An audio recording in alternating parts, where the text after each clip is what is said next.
Spoštovani, najprej bi želel še ponovno čestitati predsedniku vlade Janezu Janši k izvolitvi, čestitati tudi k prevzemu odgovornosti za našo skupnost, našo skupno državo in mu pri tem zaželeti ne samo sreče, ampak tudi dosti modrosti, preudarnosti in verjamem, da glede na njegove izkušnje bo tudi to zmogel.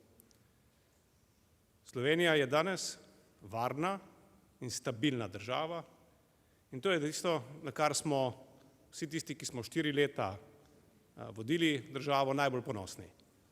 Da jo zapuščamo kot skupnost, v kateri je lepo živeti, kot skupnost, v kateri se vsi dobro počutimo in kot skupnost, ki ima pred sabo v resnici svetlo prihodnost.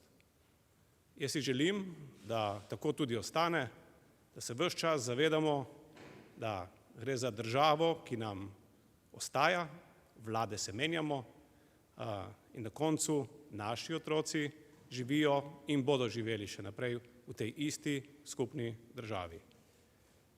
Danes je država v dobri kondiciji in jaz si samo želim, da bo tudi, ko jo bomo prevzeli nazaj, še naprej v taki dobri kondiciji. Do takrat pa želim predsedniku vlade vse dobro na njegovi poti in srečno Slovenija.